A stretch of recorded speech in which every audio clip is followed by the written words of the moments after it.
Buenas a todos y bienvenidos al nuevo vídeo monedaslimpias.com, y hoy vamos a hablar de algo muy importante. Ya sabéis que nuestra ciencia está siendo vapuleada desde hace ya mucho tiempo. Lo que pasa es que ahora está saliendo esto a la luz gracias a esto que tenemos aquí enfrente, a estas nuevas tecnologías que lo que están procurando es que todos nos unamos y luchemos contra esta lacra social, contra este lobby de muchísimos arqueólogos que en vez de dedicarse a hacer su trabajo, pues no hacen más que joder e intentar que desaparezca nuestra ciencia, ¿no?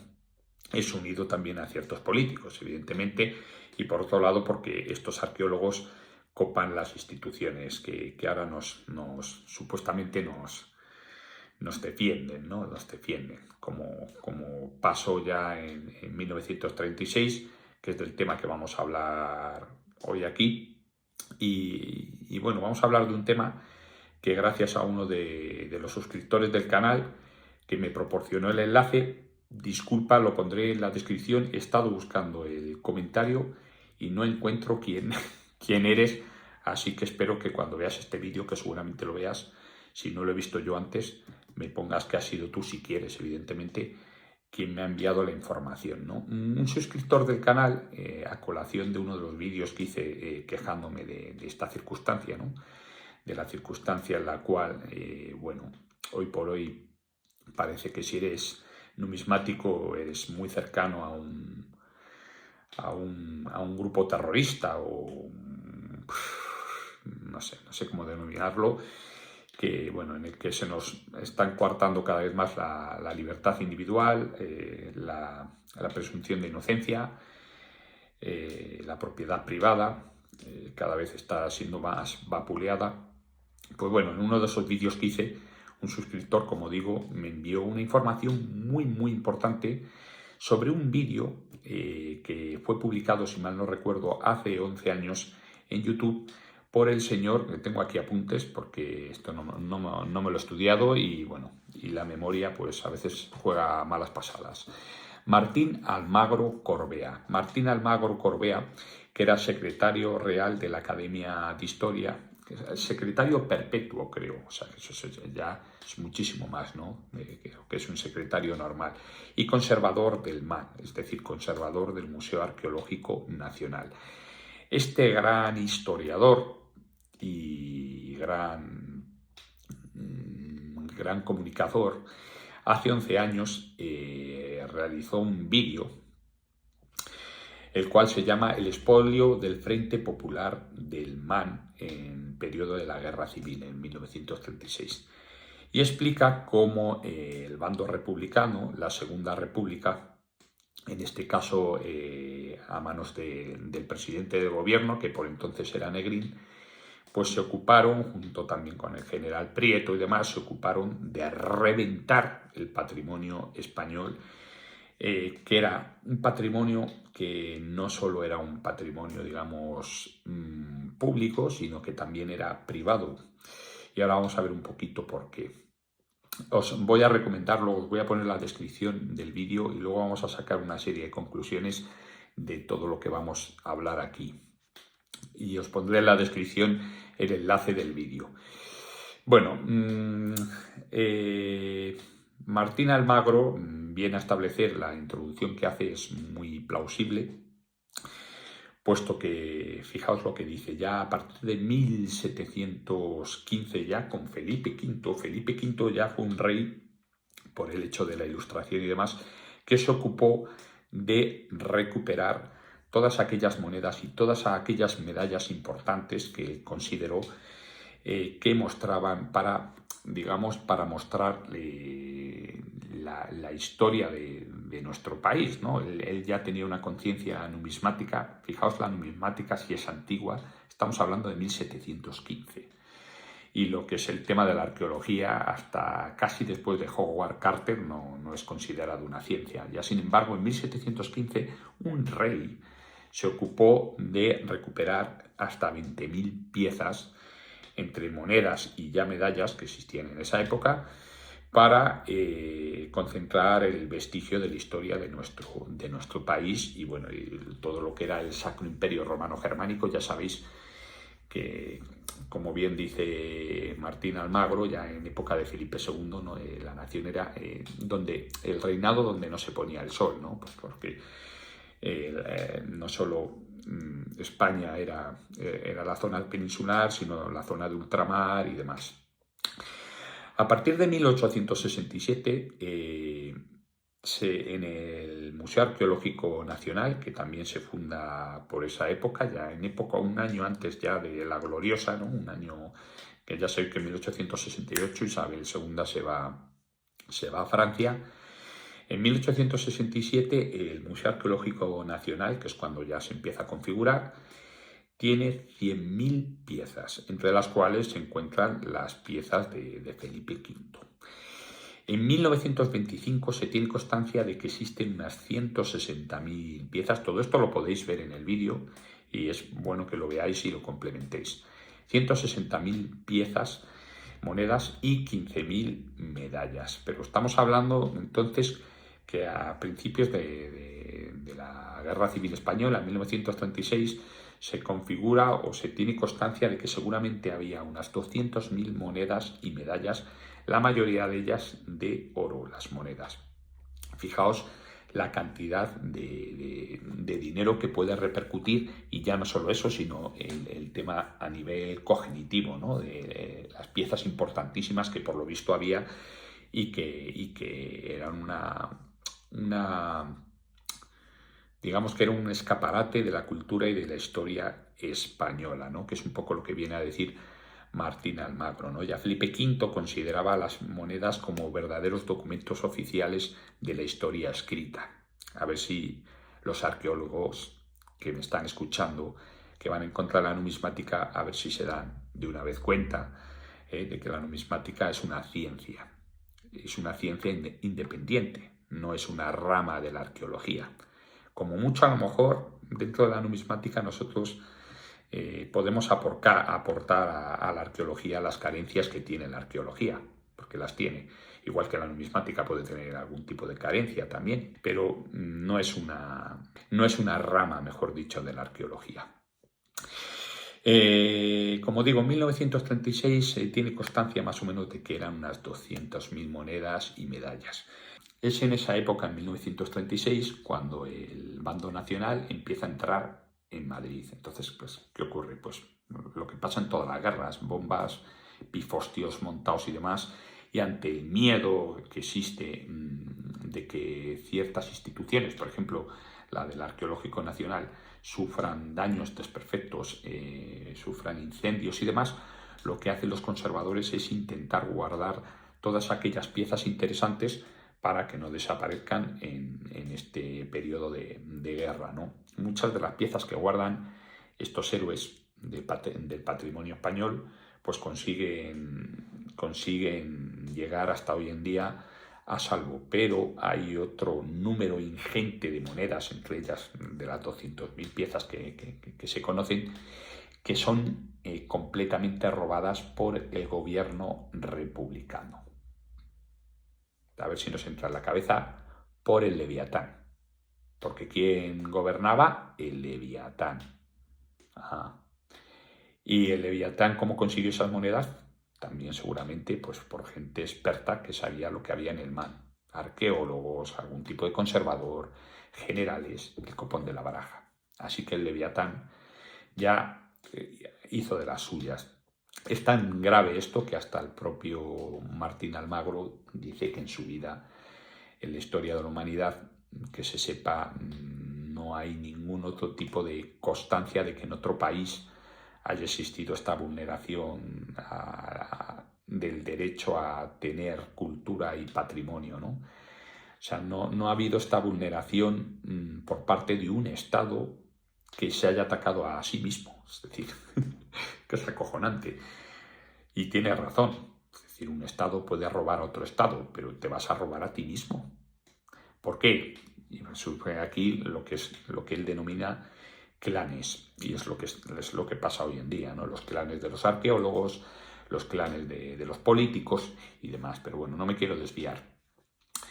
Frente a esta situación en la que se nos presenta el bando nacional entrando en Madrid y con todo lo que conlleva las armas, las guerras y demás, pues el 4 de noviembre de 1936 al loro entra el subsecretario del Ministerio de Instrucción Pública, que es Wenceslao Roces, más un compañero que es el representante de la Junta de Incautación de Obras de Arte.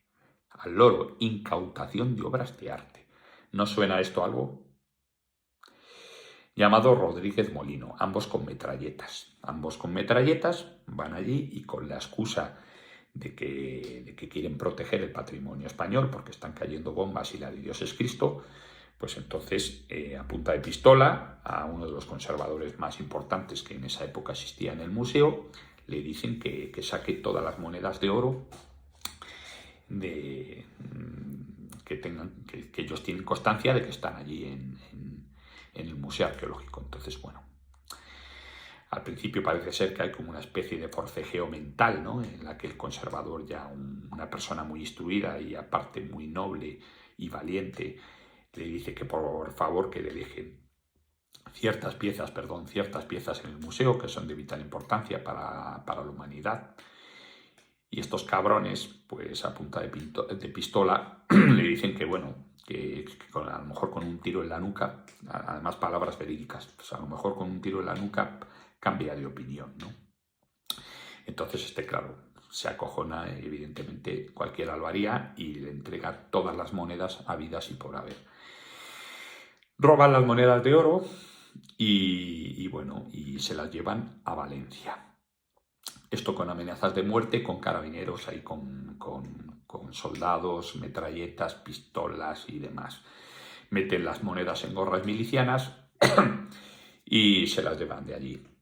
Se las llevan a Valencia, luego se las llevan a Cataluña y de Cataluña se las llevan a Francia y a México. De Francia a México. Y ahí es donde se pierde ya un poco el tema, todo este tema, ¿no? Todo esto apoyado bajo el Ministerio de Hacienda. ¿Por qué? Porque el Ministerio de Hacienda era el que se iba a encargar de, digamos, de aportar el dinero que esta gentuza robaba, que no solo fue en el Arqueológico Nacional, sino que también fue en las cajas privadas de cualquier tipo de banco que pudieron albergar. Eso implica que las cajas privadas podía ser, por ejemplo, una caja privada de un antepasado mío, o sea, la gente de a pie que escondía sus monedas, o sea, que guardaba sus monedas, que guardaba sus joyas, que guardaba cualquier tipo de documento oficial importante y demás, y eso también lo robaron. ¿Y esto quién lo hizo? El Ministerio de Hacienda. ¿Y esto quién lo hizo? El Leviatán. ¿Y esto quién lo hizo? La Segunda República. ¿Y esto quién lo hizo? Los republicanos. ¿Pero quién lo hizo sobre todo? Porque podrían haber sido los otros también. Pues lo hizo el Leviatán, el Estado, el gobierno más que el Estado, el gobierno de esa época tan penosa española, ¿no? Claro, luego se meten con Franco. Yo ni soy ni de derecha ni de izquierdas, pero Franco, por ejemplo, llevó una colección, yo tengo entendido que eran hasta casi 200.000 monedas también. Franco compró una colección a un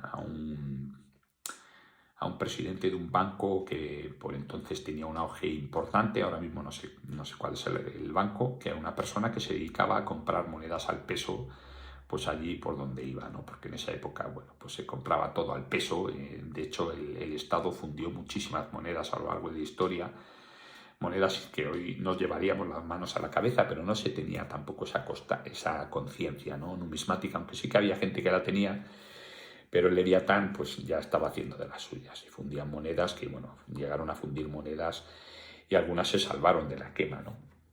Y bueno, pues este tío compraba piezas al peso y Franco le compró las piezas, le obligó, digamos, a comprarlas, a que le vendiera las piezas, le dio un dinero determinado, le dejó que se quedara con varias, cuando digo varias, a lo mejor son más de 30 monedas de oro, ¿no?, porque esta persona ya era mayor y era numismático y demás, y todas esas monedas Franco se las llevó al Arqueológico Nacional, pero no se las llevó a México, como hicieron estos cabrones.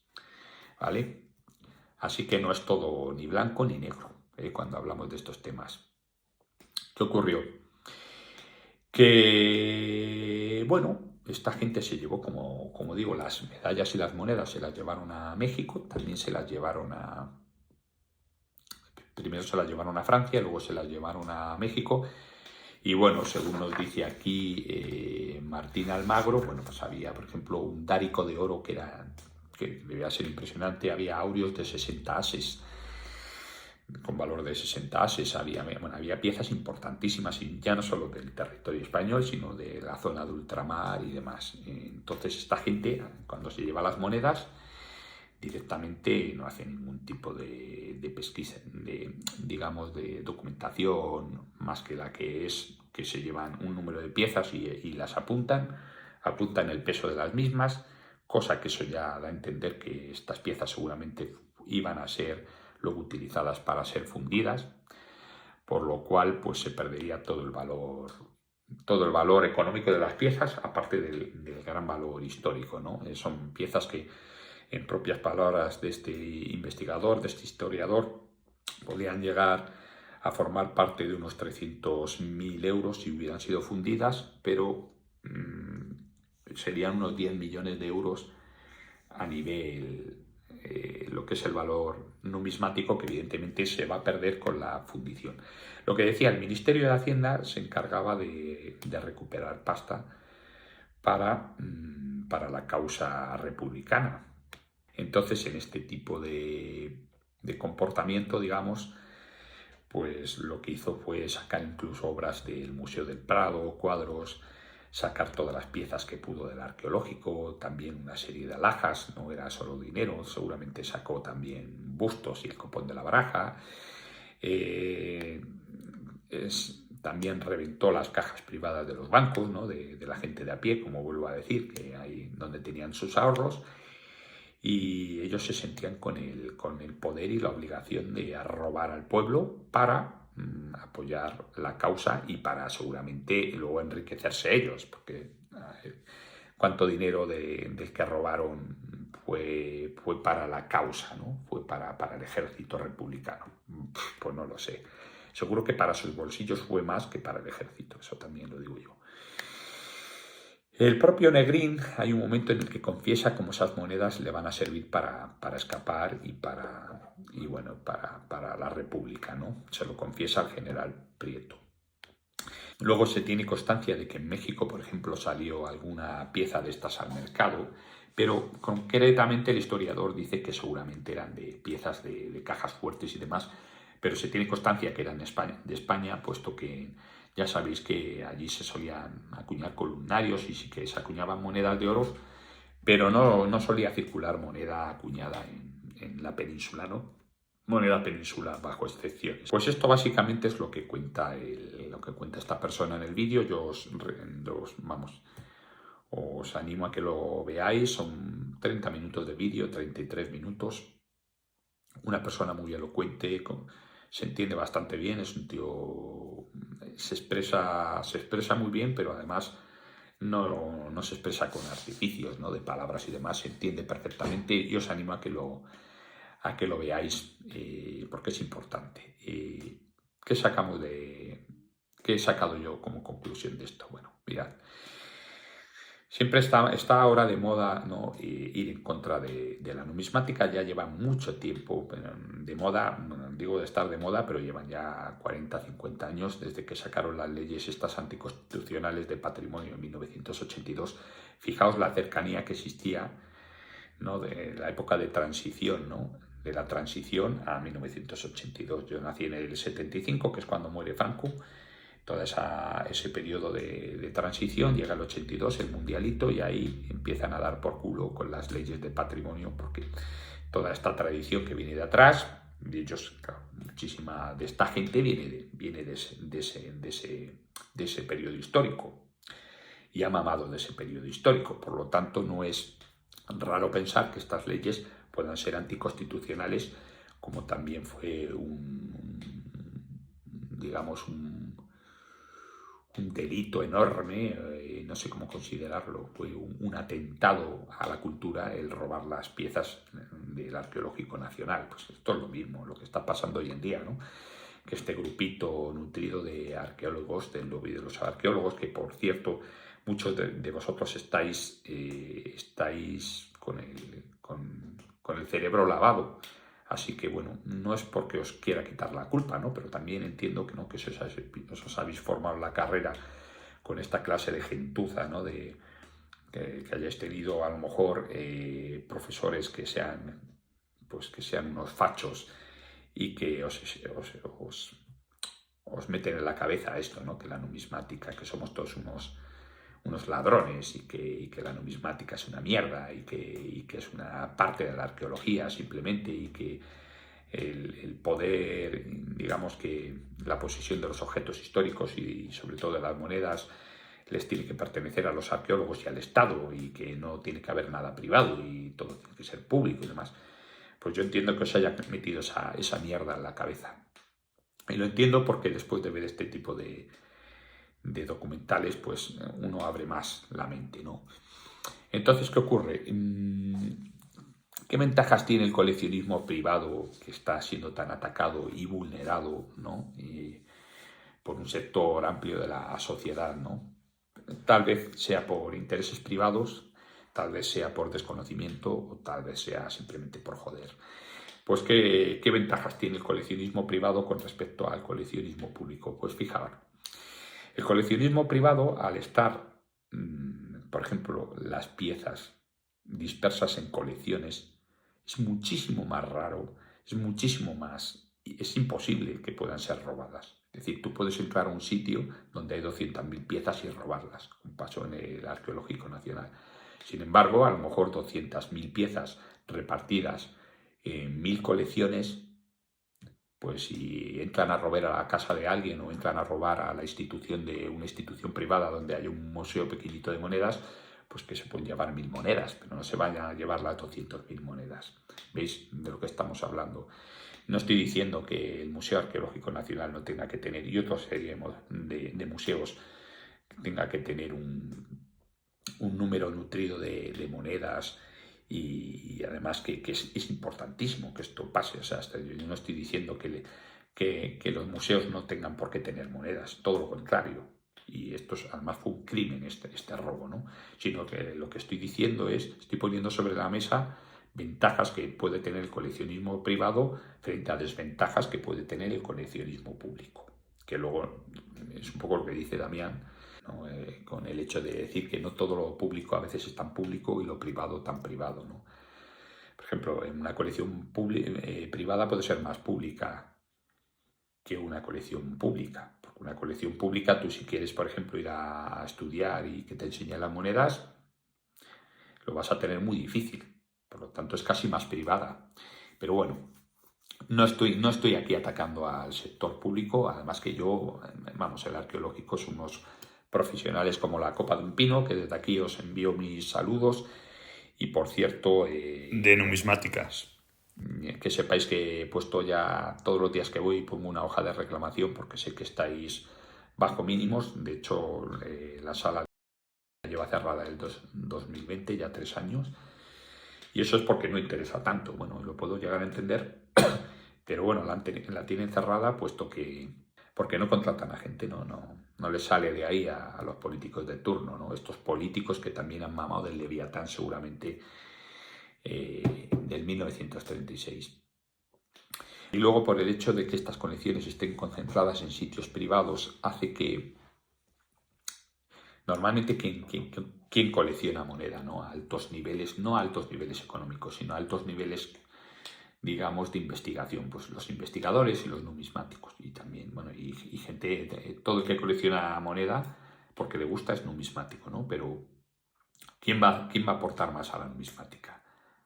Un museo que ni se dedican a estudiar monedas, porque no, ellos, aunque se meten con los numismáticos, saben que ellos no saben de monedas. Los que saben de monedas son los numismáticos. Ojo, puede haber puede haber un arqueólogo que sea numismático también, pero eso seguramente no vayan en contra de la numismática. Bueno, pues ¿qué va a pasar? Que normalmente ese tipo de coleccionismo, ese tipo de colecciones, no solo aportan una protección del patrimonio, porque acordémonos de que el patrimonio español puede ser público y privado, no solo público, y no solo va a aportar esa protección, sino que va a aportar también muchísimo conocimiento al mundo académico. Y al mostrar muchísimo conocimiento también y al mostrar piezas que se conocen que existen, si son robadas, es más fácil que esas piezas vuelvan a su lugar de origen, puesto que se va a tener constancia de que esas piezas existen. Lo que pasa es que, claro, si tú tienes 200.000 piezas en el Arqueológico Nacional y por esa época no había los medios suficientes, ¿no? Hoy en día hay fotografías buenas, hay internet, hay esto y lo otro, y hay elementos, hay técnicas analógicas y digitales que recopilan mejor los datos y hay más conciencia de investigación y demás. Entonces, pues en esa época no lo había, seguramente no la había tanto, entonces se perdieron tantas monedas que hoy en día si sale alguna en el mercado solo podrías identificarla porque fuera una moneda ultra rara que dijeras esto qué coño hace aquí y por intuición dijeras pues esto tiene que venir del Arqueológico Nacional, ¿no? Y luego importantísimo lo que comenta Martín Almagro ya al finalizar en la conclusión del vídeo, que deja dos datos importantes, ¿no? Que son los que a nosotros nos tienen que venir al pelo, ¿no? Y nos vienen al pelo, que es el gobierno, viene a decir que el gobierno roba. ¿Y por qué roba el gobierno? Que es el segundo dato. Bueno, pues el gobierno roba porque los dirigentes que están dentro de ese gobierno no configuran un gobierno, sino que configuran un grupo o un clan. Es decir, son dirigentes que pertenecen a un clan y no son dirigentes que representan a la colectividad de la población, ni la protegen. Lo que hacen es ocupar las instituciones y como cualquier bicho malo, ¿no? que parasita, ¿no? Por ejemplo, una pulga que parasita o una garrapata que parasita en la piel de un perro, ¿no? Y le saca la sangre, pues esto es un poco lo mismo, ¿no? Son dirigentes que se meten en el gobierno abanderándose de que van a defender al pueblo y que van a sacar leyes justas y demás, y luego lo que hacen es todo lo contrario, ¿no? Lo que hacen es, pues, trincar y ya está. Ojo, no todo el mundo será así, claro, pero está muy clara esta posición y se ve muy clara, por lo menos en la Segunda República se vio muy clara y también se ve muy claro lo que está pasando hoy en la sociedad con respecto al sector numismático, ¿no? Que está siendo, como digo, vapuleado por este grupo de arqueólogos que odian la numismática, no por el grupo de arqueólogos que son serios, respetables y hacen bien su trabajo y no se meten donde no les llaman, pero sí que por este otro grupo que están dando por saco y que por otro lado estos, como ocupan instituciones, pues si son arqueólogos, digamos, que pudieran ser de difícil reputación, pues al final lo que pasa es que que ellos hacen las leyes, es un poco lo que dice Damián, juegan al frontón, nadie les devuelve la pelota, cosa que a partir de ahora va a cambiar, que lo sepáis, que va a cambiar la cosa. Pues sí, claro, y como reciben la pelota según la dan ellos con la intensidad que la dan, pues luego pueden hacer lo que les dé la gana. Y estos son igual dirigentes de clanes. Hay muchísimos tipos de dirigentes de clanes. Están los políticos, los arqueólogos, están investigadores. Incluso hay algún numismático estúpido que también se mete dentro de este tipo de grupo, ¿no? Pero bueno. Y al final la conclusión de este investigador es que es importante que se sepan todas estas cosas, porque en la medida que se sepa esto, se sabe. Es decir, uno para conocer bien lo que pasa en la actualidad no solo tiene que echar mano al presente, sino también al pasado, porque todo viene de algo. O sea, toda causa tiene un efecto y todo efecto proviene de una causa, es de sentido común. Entonces, ¿por qué ahora el Estado hace lo que hace, tal vez porque venga de una causa, ¿no?, anterior. Y por eso es importante tener este tipo de datos históricos para que exista una memoria histórica importante al respecto, pero una memoria histórica verídica, no la memoria histórica, la ley de memoria histórica que aquí nos intentan imponer, ¿no?, que dicen estos son los buenos y estos son los malos y tú tienes que pensar así y si no piensas así irás a la cárcel. Eso no es una memoria, eso es una dictadura. Eso es una dictadura camuflada bajo un color que luego no se corresponde al que es. Así que hasta aquí el vídeo de hoy. Espero que os haya gustado y gracias por seguirme.